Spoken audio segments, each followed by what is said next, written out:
جی اگر میری جو تربیت ہوئی ہے نا وہ میرے استاد ہیں مولانا فخر الحسن محمدی، ان سے ذاتی معاملات اور تعلقات کے تحت تربیت ہوئی ہے میری.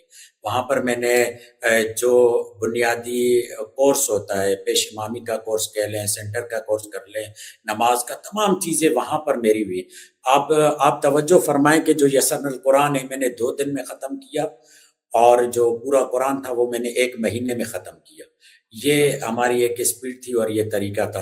اور جو میرے استاد تھے وہ بھی اردو زبان کے بابائے اردو کہلائے جاتے ہیں. ہمارے خیرپور میرس میں بابائے اردو کہلائے جاتے تھے مولانا فخر الحسن محمدی، جو اردو زبان کے بہت ہی، اور ناز ہائر سیکنڈری اسکول میں بہترین استاد تھے. اور ان کے کلمات اور ان کے جملات سند کے طور پر ہوتے تھے. تو الحمدہ ایک تو یہ سلسلہ ہوا کہ عطیہ ہائر سیکنڈری اسکول جو انگلش اور اردو میڈیم اسکول تھا، ہمیں وہاں پر پڑھنے کا موقع ملا، تو وہاں بھی زبان بہت صاف ہو گئی. جو ہمارے ٹیچرز تھے وہ اردو زبان والے تھے، وہاں زبان صاف ہو گئی. پھر ناز میں آئے، پھر اس کے بعد تھوڑا ہی عرصہ ہم خیرپور میں رہ کر پھر کراچی میں آئے 8-10 سال. وہ مسلسل اس سے زبان صاف ہوتی رہی، مطالعہ اور کوشش اور کاوش، یہ تمام چیزیں. البتہ جس طریقے سے میں نے آپ کو بتایا کہ میرے استاد کی جانب سے بھی یہ کہا گیا تھا کہ بلا وجہ اس کی تشہیر نہیں کرو کہ میں سنی سے شیعہ ہوا ہوں، ایک خوبصورت اور ٹھنڈے ماحول میں آگے بڑھتے رہو. جب ضرورت ہوئی اور کہیں پر بیان کرنے کی حاجت ہوئی، یا سمجھے کسی دوست نے پوچھ لیا اوپن فورم میں، تو اس کو چھپانے کی بھی ضرورت نہیں ہے. جیسے کہ آج آپ نے اوپن فورم میں پوچھ لیا ہے، مجھ سے معلوم کر رہے ہیں، تو اس کو ہم نے چھپایا بھی کبھی نہیں ہے. بہت سارے ایسے ذاتی اور قریبی دوست ہیں جو یہ جانتے ہیں ہمیں کہ ہم سنی سے شیعہ ہوئے ہوئے، مگر جہاں بھی ہم مجالس پڑھنے جاتے ہیں تو ہم پہلے ہی اٹھ کر کے نہیں کہتے کہ سنو ہم سنی سے شیعہ ہوئے ہوئے ہیں، ذرا غور سے سننا. خوب. ذرا دلچسپ بات ہے اور حسین بات ہے. بہرحال میں اور تو ویسے بھی میری گفتگو جارحانہ ہوتی نہیں، میری گفتگو فضائل اہل البیت پہ ہوتی ہے، لوگوں کو توجہ دلائی جاتی ہے، اسی میں ایک اسوہ ہوتا ہے. خوب ہے، اچھا ہے. جی مگر قبلہ دیکھیں، ہم تو اپنی ذمہ داری پوری کریں گے تاکہ آپ آخرت میں یہ نہ کہیں کہ آپ نے تو دعوت ہی نہیں دی. ہم ابھی بھی دعوت دے کے دیکھ لیتے ہیں آپ کو کہ آپ واپسی سنی ہو جائیں. کیا لیں گے بتائیں؟ کیا آپ کو معاوضہ چاہیے؟ کیا آپ کو کچھ بھی طلب ہے تو بتائیں کہ آپ کو واپسی سنی کرنے کے لیے ہمیں کیا کرنا پڑے گا. آغا میں تو یہی کہہ رہا ہوں کہ میں پہلے سنی نہیں تھا، اب سنی ہو گیا ہوں نا. ہم تو یہ دعویٰ کرتے ہیں نا، پہلے ہم صحیح طریقے سے سنی نہیں تھے. رسول نے جو ہمیں دیا، انی تارک فیکم ثقلین کتاب اللہ و عترتی اہل بیتی، تو اہل بیتی رسول نے دیا نا. ہم تو رسول کی سنت پر چل رہے ہیں. جس طریقے سے بعض روایت یہ کہتے ہیں اور کرتے ہیں کہ رسول خدا نے یہ بھی کہا کہ انی تارک فیکم ثقلین کہ کتاب اللہ و عترتی و سنتی وہی اہل البیت کا راستہ ہے. ڈاکٹر محمد تیجانی سماوی نے کتاب لکھی ہے نا کہ ہم ہی اہل سنت ہیں. تو حقیقت یہ ہے کہ جو صحیح طریقے سے مکتب اہل البیت کو لیتا ہے، ہم اسے منحرف سمجھتے ہیں جس نے رسول کے فرمودات کو چھوڑ دیا ہے. فرقے تو وہ کہلاتے ہیں نا جنہوں نے رسول کا راستہ چھوڑ دیا ہے، جنہوں نے اٹھتے ہی رسول کا راستہ اختیار کیا، جنہوں نے بعد رسول صالح ترین، متقی ترین، عالم ترین، مدبر ترین، زاہد ترین، مجاہد ترین انسان کے ہاتھ پر بیعت کی. اور جو رسول خدا کا رشتہ دار بھی ہے اور علم کا وارث بھی ہے وہ علی ابن ابی طالب ہے. ہم تو دوسروں کو کہتے ہیں کہ آپ لوگ منحرف ہو گئے نا. ہم ہی صحیح طور پر اہل سنت ہیں. اگر آپ کو آنا ہے اہل سنت میں تو اس مکتب میں آئیے. اور معاف کیجیے گا، یہاں پر کوئی تعداد بڑھانا مراد نہیں ہے، شعور. اگر کسی میں یہ شعور آ جاتا ہے کہ حقیقی طور پر بعد رسول اگر کوئی صحیح خلیفہ بنتا ہے، آج بھی دنیا داری میں دیکھیں آپ کوشش کرتے ہیں ہم ایسے صالح ترین فرد کا انتخاب کریں جو علم میں، عمل میں ہر اعتبار سے وعدہ خلافی نہ کرتا ہو، یہ نہ کرتا ہو، وہ نہ کرتا ہو، تو اس کا ہم انتخاب کرتے ہیں. تو میں تو یہی کہتا ہوں کہ میں اب صحیح اہل سنت ہوں، اب صحیح اہل تشیع ہوں. اسی لیے رسول خدا نے جو اس اہل سنت کا جو ٹائٹل دیا ہے، جو علی کے پیچھے چلتے ہیں، اس کے لیے یہی کہا ہے کہ ان الذین آمنوا وعملوا الصالحات اولئک هم خیر البریہ. تو رسول سے پوچھا گیا یہ خیر البریہ کون ہے؟ جو مخلوقات میں بہترین مکتب ہے یا بہترین فکر ہے یا بہترین مخلوق ہے. تو رسول خدا نے کہا یا علی انت وشیعتک ہم خیر البریہ. تو الحمدللہ ہم تو یہ دعویٰ کرتے ہیں کہ صحیح، حقیقی اور جس پر اطمینان ہو، جس پر مرنے سے بھی ہمیں اطمینان ہوتا ہے، وہ یہی مکتب اہل سنت، مکتب اہل تشیع ہے۔ تو پھر آپ خود کو سنی کہا کریں نا، پھر آپ شیعہ کیوں کہتے ہیں؟ سنی ہوئے نا پھر تو آپ۔ بالکل ہم سنی ہیں، بالکل ہم سنی بھی ہیں، ہم شیعہ بھی ہیں۔ جس ٹائٹل کو آپ دیکھتے ہیں اور دوسری جس عنوان کو آپ دیکھتے ہیں، جس طریقے سے اس امت کو امت حنیف کہا گیا ہے، مسلم حنیف کہا گیا ہے، وہاں مسلمان بھی کہلاتا ہے، مسلم حنیف بھی کہلاتا ہے، یہ سنی بھی کہلاتا ہے، شیعہ بھی کہلاتا ہے، دعوت فکر دیتا ہے۔ مگر چونکہ ایک عام گروہ جو خود کو سنی کہلاتے ہیں، وہ اس بات کی طرف ہیں کہ ہم اہل بیت نہیں بلکہ صحابہ سے دین لیں گے، ان سے تمیز اور ان سے ایک جدائی کے طور پر انہیں بتا دیتے ہیں کہ حقیقی طور پر جو سنی ہے وہ شیعہ ہی ہے، کوئی اور نہیں۔ برا نہ مانے گا، ایک ایسا سوال پوچھوں گا جو ظاہر میں کہتا ہوں کہ صحافی بعض اوقات دوسرے حلقوں کی ترجمانی کرتا ہے، جی اعتراضات کی جی ترجمانی کرتا ہے۔ اس جی اینگل سے دیکھیں کہ آپ ایک ایسے مکتب فکر سے جہاں جو شخص چاہے نماز پڑھا دے، جو شخص چاہے امام بن جائے، جو شخص چاہے اولو الامر خلیفہ بن جائے، اس کی اطاعت واجب ہو جاتی ہے، ایک ایسے مکتب فکر سے ایک ایسے مکتب فکر میں چلے گئے کہ آپ جتنی کوشش کر لیں، جتنی محنت کر لیں، آپ کا امامہ سفید ہے، ایک سیاہ امامے والا آپ کے آگے آگے بیٹھ جائے گا، آپ کو اس کا احترام کرنا ہوگا اور وہی آپ کو لیڈ کرے گا، وہی آگے جائے گا۔ آپ کے امامے سفید ہونے کی وجہ سے وہ آپ کے آگے رہے گا، اور جب آپ نماز پڑھانے جائیں گے تو بندہ پوچھے گا کہ آپ عادل ہیں کہ نہیں، یعنی پوری آپ کی عدالت کے اوپر سوال جواب ہوں گے، آپ ایسے کسی جگہ نماز بھی نہیں پڑھا سکیں گے۔ تو یہ فائدہ ہوا یا نقصان ہوا؟ نہیں، بہت ہی اچھا۔ آپ دیکھیں نا، یہ اس مکتب کا اعتماد اور اعتبار ہے، یعنی جب وہ 2 فٹ کی مسجد کے لیے بھی امام کا انتخاب سوجھ بوجھ اور سمجھ کے ساتھ کرتے ہیں، تو پورے مکتب کے لیے ان کو وہ جب امام لیں گے تو کیسا لیں گے؟ یہ تو ان کی ایک بہت اچھی کوالٹی ہوئی نا۔ جب آپ ڈیٹیکٹڈ گیٹ لگاتے ہیں تو کیا آپ یہ کہتے ہیں کہ انہوں نے مشکل بڑھا دی؟ نہیں، بلکہ انہوں نے اور آسانی کر دی۔ جب آدمی اندر جائے گا تو اور اطمینان کے ساتھ وہ نماز پڑھے گا، خضوع اور خضوع کے ساتھ نماز پڑھے گا کہ اب مجھے کوئی خطرہ نہیں ہے کوئی۔ اسی طریقے سے جو دینی وائرس ہیں، جو فکری وائرس ہیں، ان سے بچایا جاتا ہے، فلٹر کیا جاتا ہے کہ جب آپ کے محلے کی مسجد کا امام، اس کے شرائط یہ ہیں کہ وہ اثنا عشری ہو، وہ حلال زادہ ہو، وہ فسق و فجور میں مبتلا نہ ہو، دنیا والے، حتیٰ کہ ان کے رشتہ داروں سے اگر پوچھا جائے کہ یہ گھر میں اٹھنے بیٹھنے میں کیسا ہے، اس کے عدالت کی گواہی دیں، پھر وہ اس اہل ہے کہ وہ مسجد میں آ کر نماز پڑھائے۔ یہیں پر تو اس تشیع کا حسن بڑھتا ہے کہ جب عام محلے کی مسجد کے لیے اتنا اہتمام کرتے ہیں پیش امام کے انتخاب کے لیے، تو پھر جو انہیں دین کا امام چاہیے تو وہ اپنا بنایا وہ نہیں لیتے، بلکہ خدا کا بنایا ہوا امام لیتے ہیں، یا اس کو لیتے ہیں جس کی تائید امام نے کی ہو، جس کا کرائٹیریا، جس کا معیار امام نے بتایا ہو، جن کی یہ کوالٹیز ہوں، تو آپ سائنا لنفسہ ہی ہو، مخالفا للدین ہی ہو، حافظا للدین ہی ہو، مخالفا لہوا ہو، یعنی وہ انسان ہو جو نفس کی اور خواہشات کی مخالفت کرنے والا ہو، دین کی محافظت کرنے والا ہو، اور اس طریقے سے دین کا امین ہو، اس کو اپنا رہبر اور لیڈر بناؤ۔ اس طریقے سے آپ دیکھیں اس وقت آیت اللہ خامنائی نے جو ایک عزت اور وقار پیش کیا ہے دنیا والوں کے سامنے، وہ واضح ہے۔ اور یہاں پر جو دوسری بات آپ کہہ رہے ہیں کہ یہ ضروری نہیں ہے کہ اب میں نے امامہ سفید پہنا کیونکہ میں سید نہیں ہوں، غیر سید ہوں، تو مجھے لازمی ہے کہ میں سید کے پیچھے ہی کھڑا ہوں گا۔ بہت سارے مقامات ایسے ہیں جو اس سفید امامے والے اتنی عزت اور بلندی لے کر گئے ہیں کہ سادات ان کے پیچھے کھڑا ہونا اپنے لیے فخر اور اعزاز محسوس کرتے ہیں، اور علماء کرام جو سادات علماء کرام ہیں ان کے پیچھے کھڑے ہو کر نماز پڑھتے ہیں۔ ہو اختتام کے لمحات ہیں، زیادہ آپ کو بسم زحمت نہیں دوں گا، آپ نے وقت جی عنایت فرمایا، بزی ترین آپ کا سلسلہ رہتا ہے مجالس کا، محافل کا، اذکار کا، پروگرامز کا، مگر آخر میں آپ سے ایک پیغام ضرور لینا چاہوں گا۔ کیا پیغام دیں گے نوجوانوں کو، ان لوگوں کو جو طلاب ہیں؟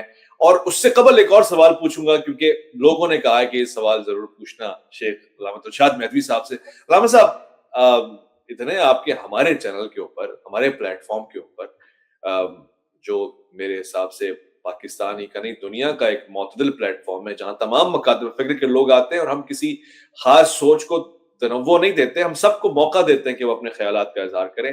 آپ کے جتنے مباحثے مکالمے مناظرے ہوئے اس میں سب سے زیادہ یادگار لمحہ کون سا ہے, یادگار پروگرام کون سا ہے, اور یادگار شخصیت جس کے ساتھ آپ کی گفتگو ہوئی ہے وہ کیا یاد؟ آغا سب سے پہلے تو واقعا میں معترف ہوں اس بات کا, اور دنیا جہان کے سامنے یہ موجود ہے کہ جب بندہ یہ پہنچتا ہے تو ان کے سامنے اگر کوئی دوسری تصویر میرے کنار میں تبادر کے طور پر آتی ہے تو وہ اویس ربانی کی آتی ہے, کیونکہ اویس ربانی نے ہمیں ایک پہچان دی, ایک شناخت دی, اور کوئی عجلت نہیں, کوئی جلد بازی نہیں, بہت ہی سکون سے آرام سے سوالات کیے. مجھے آج وہ دن یاد ہے کہ جب ہم جی ٹی وی سے نکل کر پوڈ کاسٹ کی طرف آ رہے تھے تو آپ نے کہا کہ آج ایک اور نئی دنیا کی سیر کرتے ہیں, ذرا چلیے. تو وہ میرا نیا تجربہ تھا, نیا پروگرام تھا. پوڈ کاسٹ میں آئے اور وہاں پر جو ایک گفتگو ہوئی آج تک وہ سدا بہار گفتگو شمار ہوتی ہے, جو قادر ہزاروی کے ساتھ گفتگو رہی اور نوک جھوک والی گفتگو رہی, اور اس میں وہ معاملہ بھی ہوا کہ اگر آپ کے اکابرین, اگر ہم نے امام حسین کو بلایا تو آپ کے اکابرین کہاں تھے, وہ بچانے کیوں نہیں آئے. ایک یہ سدا بہار جملہ تھا جو ابھی تک بہت ساری جگہوں پر اس جملے نے مجھے بہت عزت دلائی ہے آپ کے پروگرام کی وجہ سے. اور دوسرا مرحلہ یہ تھا کہ جب ہم نے ان سے پوچھا کہ آپ بتائیے کہ اب اگر پہلے تو وہ مان نہیں رہے تھے کہ یہ 12 امام ہمارے نہیں, جب وہ مان چکا اور جب ہم نے ان سے پوچھا کہ آپ 12 اماموں کے نام بتائیں تو وہ 12 اماموں کے نام نہیں بتا پائے.